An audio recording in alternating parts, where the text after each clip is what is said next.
I feel like Gen X parents did not care about us as millennials raising us. That sounds like a millennial. No, but hear me. To me, hold on. To me, you just started with your feelings. Twitty in the city. Aloha.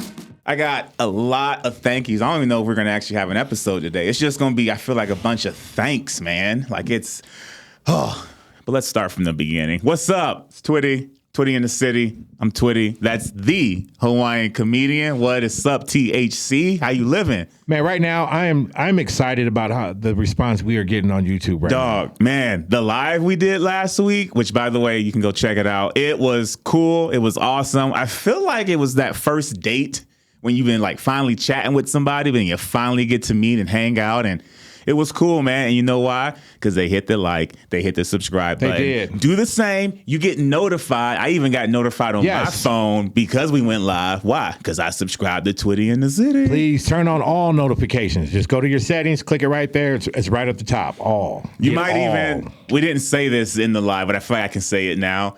You'll get a notification now because THC finally took his YouTube channel off of private without even knowing it was on there. I'm 50, man. I'm still learning this stuff, man. You lucky I even know how to log in and remember a password on Google. I'll say the short version. I just like how, so THC doing what he does, man. I love this guy.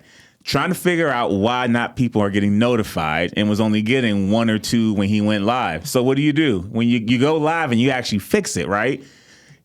Switches it from private, whatever setting he had, to public for a comedian that has been doing this for 20-something years. 25. I found out his fear. Going live without realizing it, and 30 people show up in 2 minutes. And the 30 people that was there, you know who I'm talking to. The 30 people that showed up to that, y'all knew. Y'all seen me come up there real quick because I did not upload it. I was like, no. And what it was I was trying to figure out. I don't know if anybody I'm a Gen X babe. I'm a Gen X baby. I'm a Gen X generation. So and you know, we knew how to record on a tape.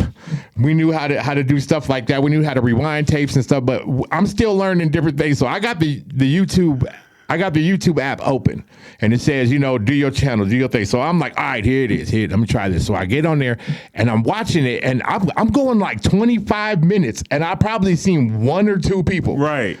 So I'm like, I gotta be doing something wrong. So I was going through it, and the minute I figured it out, and I had the phone sitting down, like I'm saying, the 20 or 30 people that was watching me, you know what I'm talking about. I know Wildbeard is one of them because he was the first one to comment. Right. And like he got out, and I'm sitting there looking at it, and I'm like, boom, and I went, oh, I got it set to a different type of private setting, and then I was like, nah, public, and I hit public, and like within 2 minutes, it was 2 people, and I was like, oh, okay. All right, there's 2 people. And then one of them was Wildbeard, and he was like, yo, what's up, P? What's up, Twitty? And then I'm like, okay, here it is. And then it was like 12. And then it was like 24. It got to like, I think it was as high as like 32. It was I think you said you were people. like 32 in 3 minutes. And that's when I just looked at the phone. I looked it right in the camera, Twitty. I looked at the camera, and I was like, yo, hi, everybody. Bye, everybody. Dog. Click. You've had those 30 were probably subscribers that have been itching for you to go live. You gave them the worst tease. I know. You gave them the worst tease in this business, dog. I know. They were probably like, yes. Before they probably thought what they wanted to ask you, you were like, hi, y'all. Bye, y'all. That live was probably 36 seconds. 36 seconds, it just started jumping. No, it was a little bit longer than that. But 36 seconds to where I started just going, okay. The fact I had nothing to talk about. I just got done cutting the backyard. Like, I was trying to figure out the phone. Like, I don't know if anybody else out there has ever tried to do a live video on accident and then just started going, and you're just like, okay, I'm live now, and you're just doing the stupidest thing in your yard. I'm surprised the inbox on the Hawaiian comedian didn't get just racked with just, yo, man, what was that, dog? That's what, and that's what I like. Like lately, like everybody's been hitting and commenting, which I love. Please keep continuing to comment. I got comments with comments, and it's fantastic watching everybody talk. Yeah. So it was awesome. So we're gonna see. I'm assuming it went well. We're going to be doing more of them again. Hit the like, hit the subscribe, because you'll get notified when we go live. Yes. And we'll just have a good time. If, like I said, you didn't miss that one. It's on there. It's saved. It's downloaded. It's downloaded now. This is one that was Yeah, planned. this is the one that made it. Man. All right.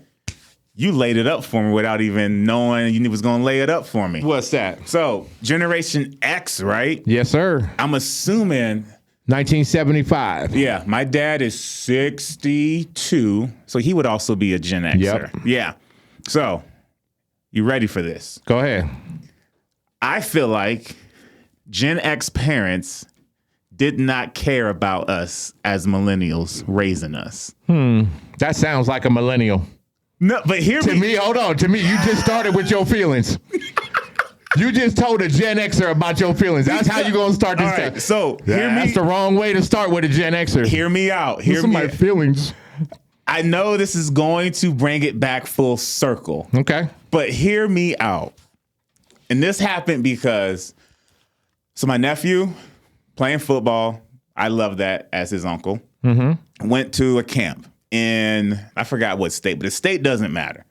But my sister-in-law was like, here's your Apple Watch. I'm giving you this access to text, and I have your location. Okay. Make sure you let me know when you're on the bus, when you stop, like just all these check-ins, right? I recall growing up in freaking middle school getting told, go outside at 10 a.m. and have no check-in except for the light. If the street light is on, you need to be back. Yeah. Dog, that was created by my generation. Like to me, just that thought of, I know my parents love me, but it was like, did that just give them the green light for me to just be out? Because remember, had no phone, had no pager. No, right. It was just, you go outside and you don't come back until you are in for the day. Correct. And I'm like, did I just get basically the green light to be away? I'll take it a little further. The light also determined on how old you was. Yes. And this is what I'm going to tell you. If the street light, because the street light is set by the city, and when the city says, okay, it's time for the lights to come on, the street light comes on. Now, if you were a certain age, like if you was younger and you was a younger one, it was like when the street light come on, you have to go in the house. I get to stand out here and wait until my dad turns on the porch light. Yep, that's a different one. The porch light is for the older kids. The street light was for the younger kids. Yeah, but to me, and I remember being gone 4 hours, and maybe my friend's mom called my mom, or my mom called that house, but I don't recall, like my buddy Dion, his mom. I don't recall Miss Quick telling me like, oh yeah, your mom called. She said, don't forget street light. I don't recall having no communication. I'd be gone at 10 a.m. and it was, if you come back home, even for food or water, you stuck. So I was like, I'm just going to starve. Oh, yeah. You're not coming back to the house because you're not coming back and going back out again. It was a threat to come back home. It was a threat to check in. I was scared to call my mom. That was because from that time that you was gone, your mom just had to sit there and be like, okay, I hope they're safe. I hope they're safe. I hope they're safe. I hope they're safe. And then by the time you showed up, that's why you couldn't go back again. Because it was like, your mom was like, no, I'm not going through this one more time today. But she could have called. She knew every phone number. Nope. Because what you mean, because the only information she can get, the furthest she can get is where you was and who you were with. That's it. She has no idea what you're doing currently. Right. But she knows at least a checkpoint of where I'm at. I don't recall her knowing. You trying to put yourself in your mama's place. You can't do that. You can't do that. You can't. No. Yeah, because that's like you trying to tell me as a father with my kids that I'm supposed no. Every minute they gone, every second they gone. I have kids serving in the military. There's been nights I don't go to sleep at all. Right. I know they doing what they supposed to do, but they ain't checked in yet. And it's murder on a parent. On a parent sitting there waiting for your kid to get back to you. That's why when you left and you came back, you couldn't go back out again. That's why you never left again. Because your mom was like, no, you're not doing this to me twice in one day.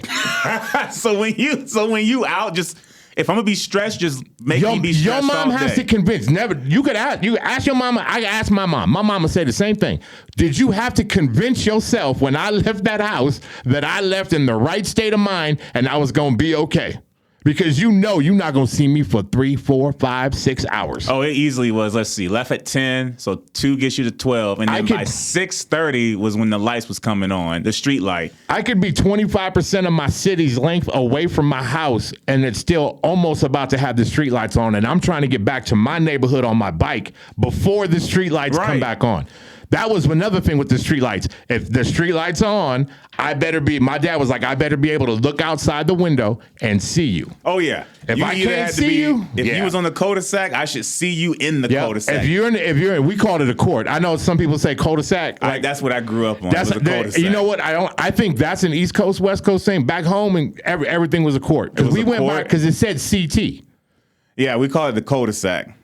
Yeah, I don't know why, but that's just what we call it. I know what a cul-de-sac is, but like when we grew up, it was a court. We lived in this court, that court, this court. Meet me at this court. Go to the cul-de-sac. But yeah, if you was in the court by the time the street light was on, you had to. Yep. But it made me go down this rabbit hole of there was the lack of community. There was a lack of being able to keep track of kids / my generation, because there was phones, but nobody growing up had a phone unless you got to high school. But you have to think about it too, though, is that we was put in situations to where we had to be grown adults by young ages.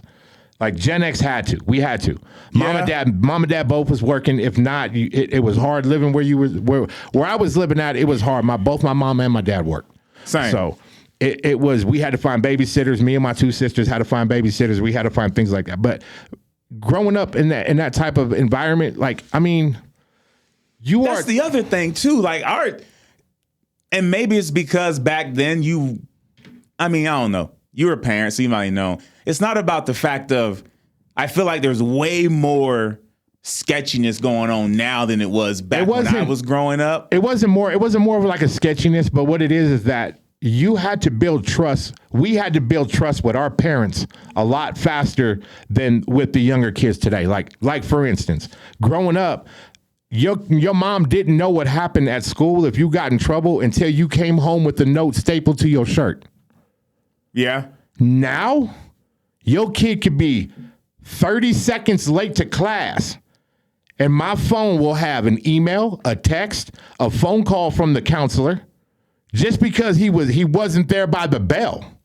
Right. If my mom had gotten called any time that I had never got to my class till after the bell, do you know how many text messages, how many emails she would have had? My mom would have probably told him to turn that off. Yeah, it would have had to have been. But that's what I'm saying is that the younger generation, you guys have way more stuff to monitor where you are and what you are doing that we didn't have.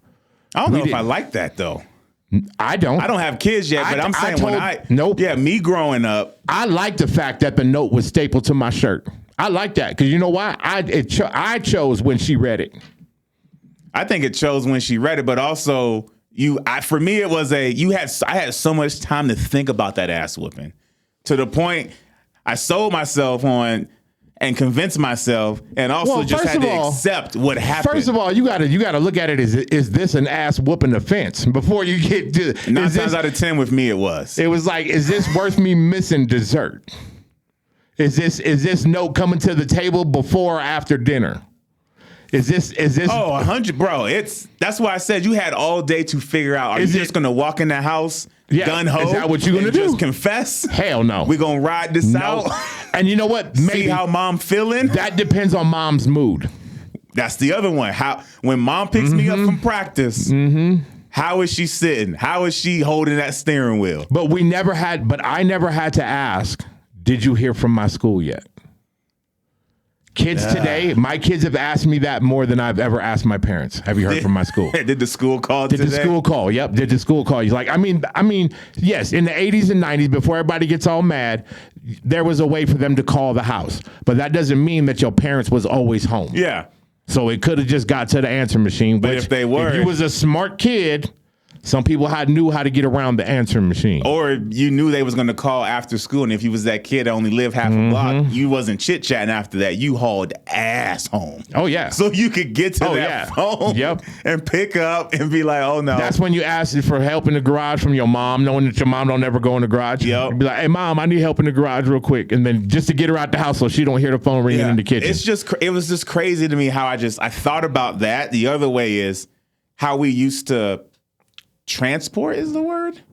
Our line of transportation as kids growing up. Like nowadays, I mean, we had skateboards, but the fact they have the single, what are those called? I hate you millennials on the road. You on the can't bikes. hate me. I hate you guys. I grew. Nope. I'm in that. You guys are in the lazy form. Nope, Sean. Yes, turn that camera to me. Don't let this man fool you. I'm a freaking 92 baby. I was a bicycle only, or my 2 feet. Where literally on my way to Dion's house, who was probably a 25-minute drive, I walked in the middle of that, got my grandma's cigarettes and a Snickers. What I'm saying is that I'm not saying that whatever situation you was in at the time of your life depicted exactly how you came up socially. I'm not saying that. What I'm saying is, as a kid, I never had an option. I didn't have an option until... I mean, the option wasn't invented yet. Same. 92... Okay, 1999, I had a cell phone. And yes, it was a StarTAC. And it was a Motorola flip phone that had one tone. But 1995, 96, yep. Yep, because I'm 4 or 5 years old. But I'll go 99 with you. The only advancement wasn't no cell phone in the 70s. Wasn't no cell phone in the 80s. Wasn't no. I mean, there was, but it was the size of a brick. Okay, so a cell phone was optionable, but also, you knowing my parents raised me like you, I wasn't getting no damn phone at 7, 9 years old. Well, neither was my kids. And I have kids that are millennials, but I didn't have it. The only transportation and line of communication I had a bike, which you had. I had a scooter. Yeah, Did you have a scooter? Yeah, you had scooters. I had skateboards. There was skateboard. There was rollerblades. I have a longboard right now. I ride a longboard right now. There was nothing electrical with wheels to take me anywhere. Nope. And so that's what I'm saying is, and like I'm talking far. Like it would be like, Mom, can you drive me 10 minutes to my friend's house? And she's like, you got 2 feet, you go. What I'm saying is if you had the money, and you didn't have to have a lot of money. But if you had the money, I think your situation would have changed a little bit more. Growing up, no. I mean, I'm not saying that the values would have changed. I'm not taking away from the values, but now you have more options than you did the other way. Yes, but the thing is that me growing up, whether it was rich or not, I still had the same options. None. I still had the same options. Like, there's no voice. Like there was no text message. There was none of that. None of that. If we wanted to know where somebody was, we literally had to get on our bike and ride to their house. Yes. And see where the bikes were on the yard. That was me and my friends. What I'm saying. I think you were growing up as a Gen Xer. Yes. So you were a millennial that was raised as a Gen Xer. Yes, we are. That's why my generation. You sound like my kids. My generation of millennials. We've even broke it down, bro. We don't want to be called millennials. We're pre-millennials. We don't want to affiliate with a millennial. My daughter won't listen to CDs. She says it's garbage. She has a record player. She listens to her music on record. She's 22 years old. I got another son that would rather play retro video games. He would rather play old school like Nintendo 64. He would rather play regular Nintendo. Like he would Tetris, he would rather play the Snake, dude. That was something on. Oof. Yeah. But and then my kids, they still watch old school movies, like 80s movies, Uncle Buck, stuff like that. Like my kids love those old school movies. Yeah. They're not with this new, even though they're from that new side. They're just like, they still choose to be on that. Yeah. It's just, to me, it was just crazy thinking about my nephew. And also the fact I wouldn't want him out there without anything. It was the fact of growing up without a hiccup. I think it's like, Mom, I am going to go walk for 25 minutes at 12 years old to a friend's house. And it was sounds good. I think both ways for crossing the street. And not even tell Dion's mom or you call me when you get there. Just sounds good. Be home before dark. But see, and that's where I give kudos, like to your mom and all that. I give kudos to Gen X parents. And this is why. It's because we knew what was shit and what was good. And what we did was we duplicated what was good. That's what we did. That's the only way that we knew how to parent. Because like our parents before, they didn't give two shits about us. They didn't teach us. Like our parents, like baby boomers, one of the things that they said that baby boomers never did with their kids, like a lot. And I'm not saying that I don't want somebody comment talking about my parents did. I did blah blah. I'm not talking about the large. I think the term is large percentage. I'm talking about the large. Yes, the vast majority of parents didn't talk about finances with their kids. That was like voodoo.